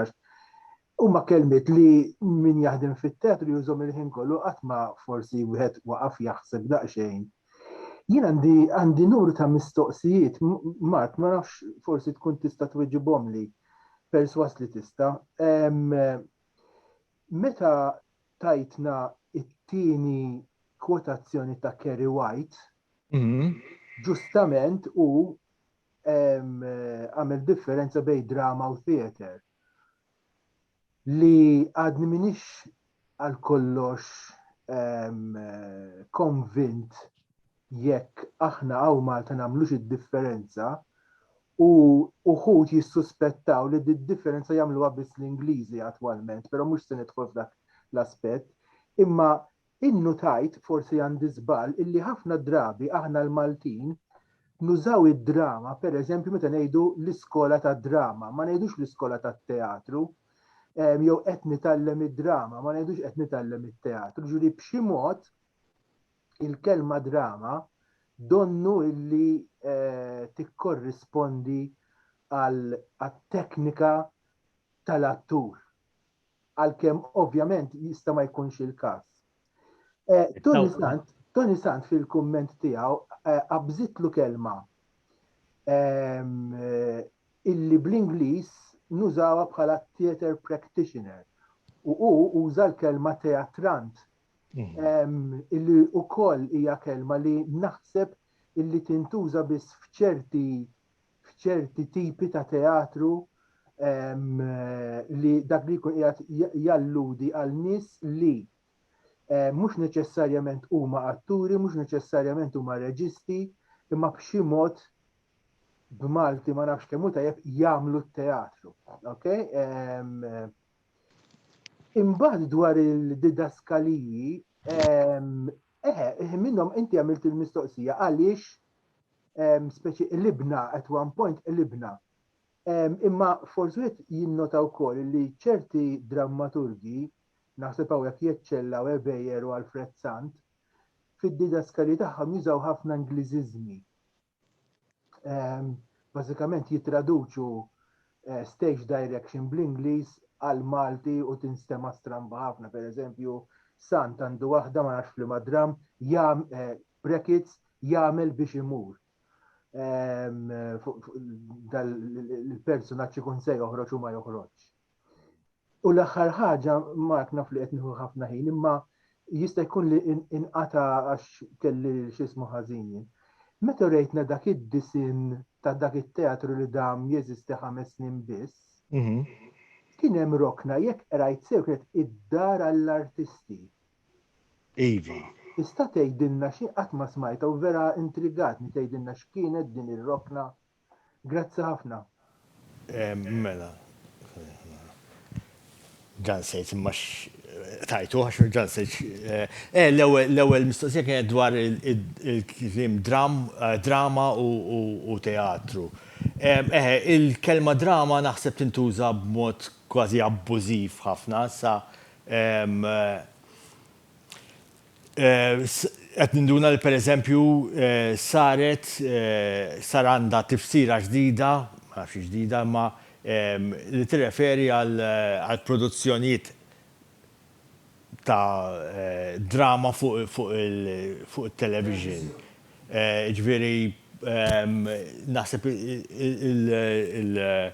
il-tifsira tagħha hija wiesa allura tibda ssir vaga. Forsi nista' inwieġbek billi nirrakkuntalek ftit esperjenza reċenti tiegħi li f'ċertu sens imbagħad tidħol fit-terminoloġija. Fl-aħħar sentej, Emanuel, konna qegħdin niżviluppaw sillabu għal Malti għal livell ordinarju, għal-teatru. Imma il-puntat luq tagħna kien illi aħna nikkonvinċu lill-Metzek, l-istituzzjoni tal-eżamijiet, illi aħna ma stajniex nagħmlu eżami għad-drama, imma ridna nagħmlu eżami tat-teatru. Sewa, allura anki hemmhekk kellna kwistjoni fuq it-terminu. U ma kienx faċli li nispjegaw li jisma' aħna lil dawn l-istudenti irridu ngħinuhom nintroduċuhom għat-teatru u mhux għad-drama miktuba. Forsi għandek raġun dik ġejja mill-tradizzjoni Ingliża dik id-distinzjoni, però ma naħsibx li dik id-dikotomija mbagħad teżisti f'lingwi oħrajn. Jifieri hemmhekk problema. U la fakkartni fiha hemmhekk pereżempju f'dik l-esperjenza innutajt illi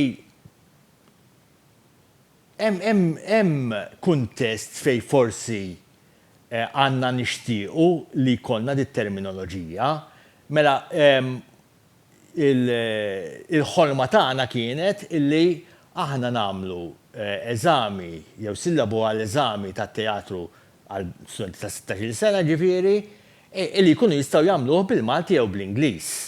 Sewwa struttura illi l-Università tagħna tibda toqmos meta semmijilha għaliex mhix imdorrija biha għalkemm għandha eżempji tagħha ġifieri, imma taf illi toħolqilhom ħafna problemi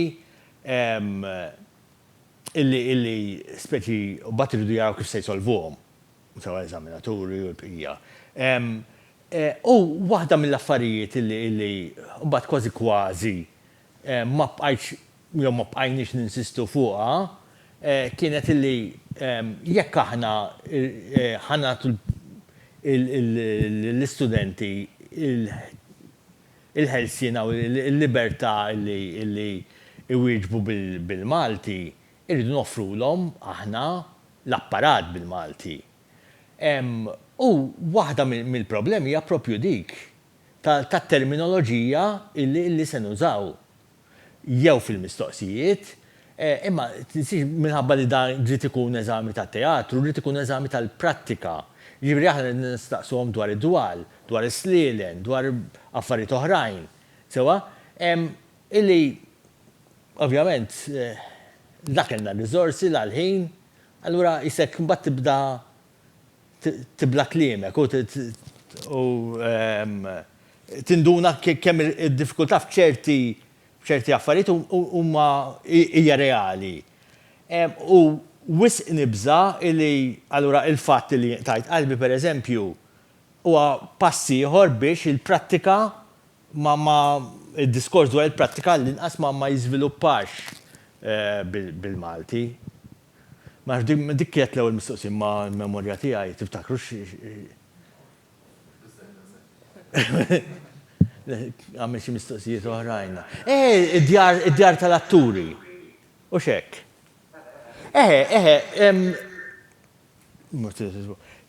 Ovvjament f'dal każ speċifiku ma nafx għal xiex qed jirreferi, però kienet prattika illi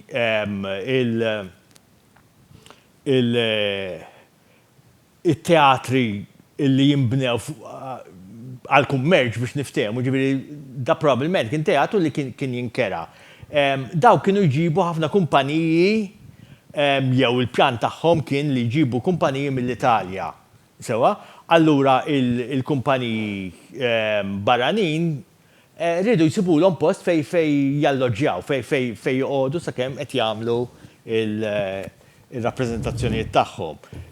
Allura dik hija raġuni għalfej kienu jeżistu għandi nifhem daw id-djar tal-atturi. Sewa? Ġifieri daw it-teatri ma kinux jeżistu biss biex fihom jaħdmu l-Maltin. Ġifieri regolarment kien ikollok kumpaniji ta' nies professjonali ta' tielet kategorija ġej mill-Italja, illi ovvjament kienu jridu joqogħdu x'imkien. U jekk joqogħdu fit-teatru ħajjiswew inqas.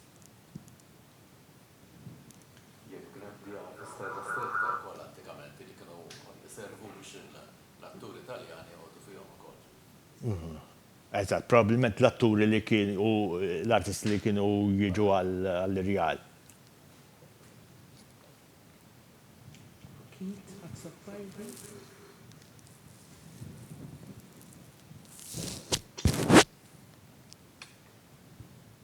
All right, qed ninstema'. Mhux ħantul wisq. Dan l-eżerċizzju sibtu eżerċizzju li ħafna mhux għax jien ġej mid-dinja tat-teatru għax minix. Però spiss ikolli niktab għat-television brabta mad-dinja teatrali u dinjiet oħra relatati. U kemm il-darba nispiċċa b'dari mal-ħajt ma nafx fejn għandi nfittex għal xi termini partikolari. Spiss inkun nista' noħroġ mill-problema billi għandi l-flessibilità li ndawar is-sentenza u noħroġ minnha. Però tkun ħasra li ta' kull darba ikolli noħroġ minnha b'dak il-mod. Prestazzjoni hija l-eżempju klassiku. Performance, ġieli nuża xogħol pereżempju, illi jaqdini tajjeb. Għandna problema simili meta niġu għal tipi ieħor ta' xogħol performattiv. Is-sfin pereżempju, illi naħseb hemmhekk il-problema hija ikbar. Forsi mhux daqstant imbagħad fil-każ tal-mużika, ma forsi dawn l-areas relatati ta' sfin u l-mużika jistgħu jixħtu wkoll xi dawl fuq il-qasam teatrali. Però mill-bqija kuntent ħafna li saret it-taħdita għax kif qedtilkom. Kemm il-darba nfittex punt ta' referenza u ma nsibx. Grazzi ħafna. Li qed jgħid Kit, ovvjament, juri qasam ieħor fejn il-bżonn huwa hemm li jkun hemm it-terminoloġija. Issa, ovvjament il-mistoqsija wara sa minn se qed il-John Jollu xek mal-qattus. Ukoll ma. Iva, Rita Saliba għaltlek forsi diġà spjegajt dwar il-vestwarju, imma dak il-ħin tajt li xtaqt inkun nafu jekk il-ħwejjeġ kienu xikunu tal-atturi stess jew jekk iħituhom x'apposta jqabdu xi ħajjata. U kienu jinżammu jew jintrefaw għal produzzjonijiet oħra, jew jiġu x'riċiklati. Naħseb it-tweġiba hija dak kollu li qalet u iktar. Jiġifieri il-vestwarju jirreferi għal ġabra kollha ta' ħwejjeġ. Issa jistgħu jkunu għal produzzjoni partikolari jew inkella il-vestwarju li għandha kumpanija, jiġifieri iż-żewġ tifsiriet jeżistu. Issa, mela, kellek sitwazzjonijiet fit-teatrini żgur tal-bidu tas-seklu 20 imma naħseb tibqa' ġej anki għal wara l-gwerra fejn l-attur kien ikollu għall-inqas vestwarju personali. Sewwa ġifieri kienu iżommu ħwejjeġ li jafu li se jiġu bżonn. Sewwa u qabdu l-minħietilhom kostumi illi kienu biex ngħidu hekk standard, le jien naf skont jekk inti taf il-darbtej fis-sena ħajamluk pulizija, forsi jkollok ġakketta ta' pulizija. Jew ċenturjun tal-qas darba fis-sena tuża. Ġifieri għandek din is-sitwazzjoni. Fil-fatt hemm atturi din mill-imnara ta' xi edizzjoni ta' 20 ta' snin ilu sibta, hemm rendikont ta' attur illi jgħidu x'kellu kien ikollu bagol illi fih kien ikollu l-materjal għall-irtok imma anki ħwejjeġ jiġri kien ikollu l-elementi neċessarji tal-vestwarju. Issa, ovvjament, il-kumpanija seta' jkollha il-vestwarju tagħha. Kien hemm sitwazzjonijiet ukoll fejn il-ħwejjeġ kien hemm u għadhom hemm dawn is-sitwazzjonijiet fejn il-ħwejjeġ jinkrew, jiġifieri pereżempju Teatru Manuel għandu il-vestwarju, il-kollezzjoni ta' kostumi tiegħu illi jkrihom lil min ikollu bżonnhom. Ma kien hemm kumpaniji privati, immaġina għadhom jeżistu illi jipprovdu dak is-servizz. Naturalment għandek il-kostumisti wkoll il-ħajjata li jipprovdu kostumi meta jiġu bżonn, jiġifieri jekk inti qatt ma kellek aljen berbajnej wara daru u għandek bżonnu xi ħadd irid jipproduċi dak il-kostum. Sewwa ġifieri dik hija sena oħra marbuta mat-teatru. Josef Trapani. Grazzi ħafna, proset, Dr. Galja. Mistoqsija malaj, laqatna ħafna eżempju li ġibtinna fej kien hemm kidba ta' dram jew kummedja nafx kienet bil-Malti imma l-istruzzjonijiet kienu bit-Taljan. Dan kien xi ħaġa tipika għal dak iż-żmien u nsibu eżempju fejn jiena forsi l-istruzzjonijiet huma bl-Ingliż jew bil-Malti stess bħall-bqija tal-iskript. Grazzi ħafna. Tuġiba ta' malajr, ma' dikjet il-prattika l-iktar komuni minn meta bdew jiġu stampati, ġifiri mill-berta tal-istampa pratikament, il-xogħlijiet jew bdew jidru kważi mill-ewwel. Sal-tieni gwerra dinjija kienet l-iktar prattika komuni, ġifiri il-dialogu huwa kollu bil-Malti, il-bqija kollox bit-Taljan. Li kollok xogħlijiet bil-Malti ma id-didaskalija bl-Ingliż ma jdillix laqgħet iltqajt magħha.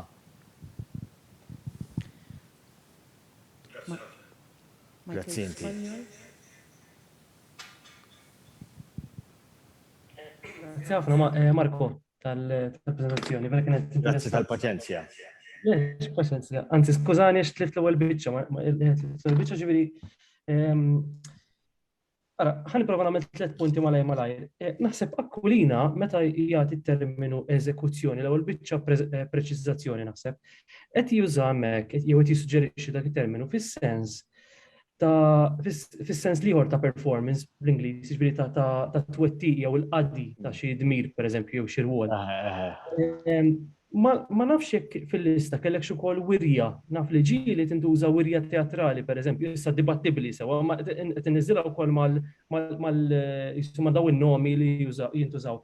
Jidhir li rappreżentazzjoni semmejta wkoll inti fil-lista tiegħek lex dik tintuża wkoll rappreżentazzjoni teatrali pereżempju. Li xtaqt nikkumment huwa li minn punt di vista morfoloġiku tal-grammatika, il-familja mhux dejjem tkun ġejja, anzi ħa nagħmel mela. Fil-familja ġieli jkun hemm ħammur żewġ passi lura. Mela aħna normalment nistennew kważi li ikonna zokk u minnu jew werq u minnu joħorġu l-forom kollha li għandna bżonn l-nomi, l-aġġettivi, l-verbi, ġifieri fejn hekk għandna konsum, u mbagħad minna noħorġu konsumatur u tikkonsma u konsumerizmu sebaħu dal-amble. Però mhux dejjem jiġri hekk, jiġifieri ġieli ikonna membri tal-familja li ma jeżistux bħal familja fejn fili ma jkollix tfal pereżempju jew ma jkollix missier. Jiġifieri fejn fiena minn jekk naqdu l-kuluri ħalli ma nitbedux wisq. Mill-aħmar nagħmlu ħmura, mill-abjad nagħmlu bjuda, mill-iswed nagħmlu swidija, imma mir-roża, mill-vjola, mill-kannella ma żviluppajniex mezz. Nistaw jekk irridu, nistaw noqogħdu bil-qeda u nħolqu, ma żviluppax dik il-forma. Terġgħu tajt hemm familji li huma mlaqtin, jiġifieri jkollok pereżempju il-fidda, il-fidda, minna noħorġu l-aġġettiv fiddien ikompli miegħu, imma mbagħad min jaħdem il-fidda ngħidulu arġentier morna x'imkien ieħor. Dik xorta hija familja mħalta. Bħalma jkollna familji mħaltin fostna ġifieri tad-demm u l-laħam biex niftehmu. Issa f'dal każ terġgħu tajt għandna tiżwieqa għax qisu għandna l-Ingliż li b'xi mod qiegħed jitħallat ma' forom taljanizzanti ħansejħilhom hekk, jiġifieri bħal performattiva. Jiena bħal ġużi ġifieri ma nsib l-ebda problema bil-kelma performance, ma nafx għaliex għandna ma nifhmux ngħid id-dritt, ma nifhimix ir-reżistenza li hemm fost in-nies tal-qasam stess li jinkollu jużaw performance li għandha użu partikolari fil-Malti, ma nifhimx il-reżistenza u anki għal-verb tipperformja. Jiena niftakar xi snin ilu kellna diskussjonijiet ma' ħaddiema soċjali sewwa, u bdejna nippruvaw niddiskutu il-kunċett ta' foster, sewwa foster parent, foster carer, eċetera. Id-dur fejn id-dur, u dan huwa kunċett relattivament ġdid f'dak is-sens partikolari. Tipprova ssib forom li għandek fil-Malti putattiv, eċetera, u ddur magħha. Fl-aħħar mill-aħħar tara li kif tintuża anke mbagħad il-forom li jitnislu minnha, ġifieri tiffosterja pereżempju, kollek jużaw daw tiffosterja. Ġifieri dawk imbagħad isiru forom tal-Malti joġbuk jew le dik imbagħad diskussjoni oħra. Però ma nifhimx għal kollox ir-reżistenza lej daw il-forom li joħorġu minn to perform, ħanpoġġija hekk. U l-aħħar punt, Marko, tal-ġonġol, ħanġenġilulek. Mhux għal dis-sena. Jiena naf li inti mħabbat ħafna. Ara, xtaqt insemmi il-Dipartiment tal-Malti għandu inizjattiva, naħseb appik li n-neduha issa, ta' sensiela ta' dizzjonarji ta' qosma differenti. Bdejna ma' Lino Brigulio fuq dizzjonarju ta' termini tal-ekonomija u qed naħdmu fuq ieħor dizzjonarju ta' termini legali u smoħrajn bil-mod il-mod.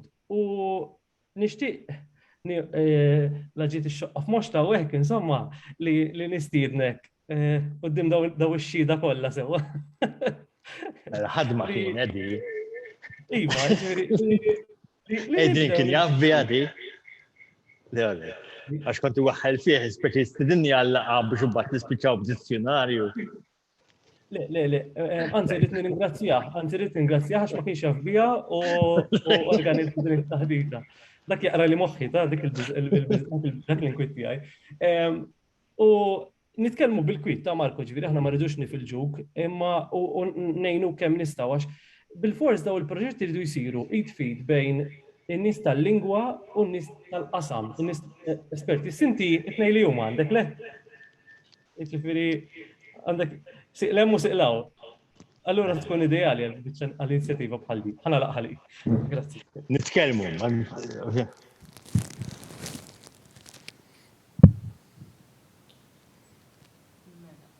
xi mistoqsija bħala għallim tat-teatru fi skola speċjalizzata tal-Istat. Inħoss li l-istudenti tagħna jħossuhom moqdijin bit-terminoloġiji tekniċi li nisirqu jew nisselfu mill-Ingliż. Meta jinkelli xi opportunitajiet fuq livell personali bħala attur. it-terminoloġiji użati kemm dawk relatati ma' teknika, magic, subtext, external eye, etc.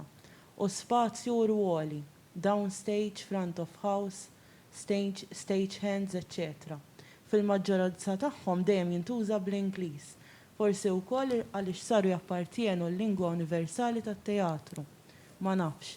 Bħalma ntqal qabel il-kitba friska teatru bil-Malti, speċjalment għall-adolescenti li hemm bżonn niżviluppawlhom namur lejn it-teatru Malti ta' livell. Ma ninsewx li l-moda hi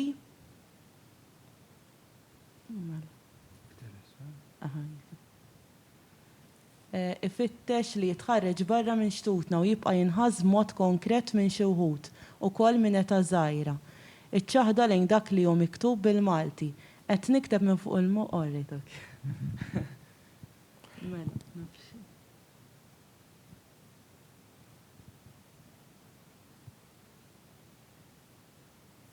Ok, kien hemm xi konverzazzjoni. Naħseb kien hemm xi konverzazzjoni.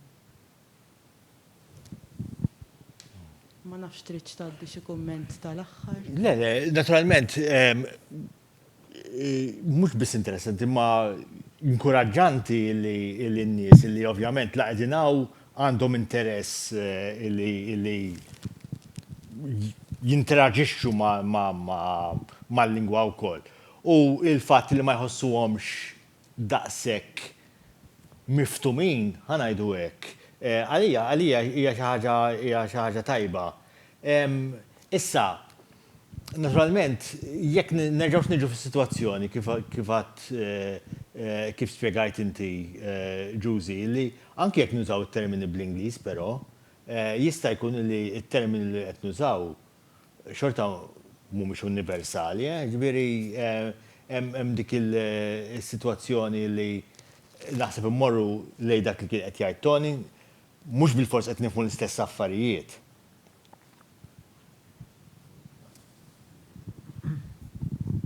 Marko, jina xtaqt insaqsik ħaġa vera ġenerali li jista' jkun li inti implikajta ma' forsi ta' min niġbidlek nitolbok tgħid ħaġa fuqha.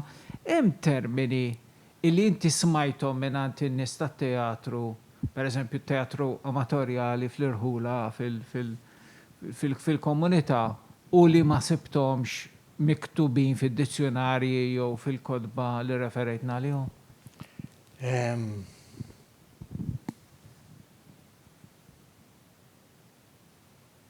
Le, blamment, ma nista' jiġini xejn f'moħħi.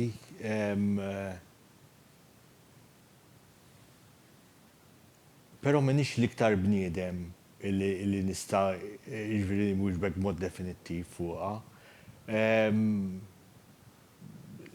Dak irridu nsibu l xi ħadd illi għandi nies f'moħħi pereżempju illi omorhom u żmienhom jaħdmu f'dak il-kuntest mingħajr relazzjoni diretta mad-dinja akademika illi naħseb li żviluppaw affarijiet li forsi jingħalqu però fil-kuntest tagħhom, fis-sens li ma jmorrux li mill-prattika tagħhom tat-teatru jew tan-nies. Immedjatament. Huma ma nfirxux iżjed minn hekk speċi. Jew inkella ma jinfirxux għan-nies li l-prattika tagħhom tat-teatru ħaduha mill-akkademja, eċetera, eċetera. La saqsej dik il-mistoqsija, Aiden, fakkartni f'xi ħaġa, mhux setajna ħafna din ġifieri, ma u għandha x'taqsam l-iktar mal-films. Meta kont tifel jien iż-żejtun, ġifieri fil-bidu ta' snin 60, dik kienet komuni ħafna mat-tfal kollha. Kien jgħidulek pereżempju rajtu dak il-film Talkies u inti tgħidilhom le, min kien l-artist? U l-artist ikun il-main actor. Sewa, tgħidilhom Yul Brynner, Charlton Heston. Per eżempju, kun hemm l-Indjan u l-artist jaqbes fuq u jwaqqgħu fuq iż-żiemen. Għandi kurzità minn fejn se taġġiel din. Sewa, tuża ukoll l-artista. Anki, niftakar. Fakkarti li fis-sens għax naħseb li żmien ma ltaqa' magħha, però Dik xi ħaġa mhux uffiċjali ħafna, ġifieri ma naħsibx li qasija tajba tekament, imma ġifieri kienet ċara min kien il-main actor. Sewa, laqqas artista ma qatt ma smajta fuq mara, pereżempju, l-artist dejjem ikun. Veru. Film ta' Elvis, minnu l-artist Elvis. Dak it-tip. Tajb. Grazzi ħafna. Grazzi ħafna ta' din it-taħdita interessanti. Qabel nagħlqu nixtieq nirringrazzja lill-koordinaturi ta' dan il-proġett, il-Professur Adrian Grima, Dr. Michael Spanjol, u l-Professur Manuel Mifsud u membri oħra li jgħinu Giusy Gatt, Rita Saliba, Daniel Bezzina u Michael Degwara. Nirringrazzja wkoll il-Fondi ta' Riċerka tal-Università ta' Malta li qed jiffinanzjaw dan il-proġett u l-Klab Kodba Maltin li ta' kull darba qed jagħti 25 euro f'kodba lil kellima li jkollna. Infakkarkom fit-taħdita li jmiss hija ta' George Cini dwar ir-riċerka li jagħmel fuq għall-ktib tiegħu Strada Stretta se ssir nhar it-2 ta' Jannar fis-6 ta' filgħaxija kemm il-librerija tal-Fakultà tal-Arti fl-Università ta' Malta kif ukoll permezz ta' Zoom u Facebook. Għal aktar informazzjoni tistgħu iżżuru s-sit tradizzjoniorali.org jew is-sit malti.mt inkella l-paġna ta' Facebook it-Tradizzjoni Orali. Grazzi ħafna u l-lejli tajjeb.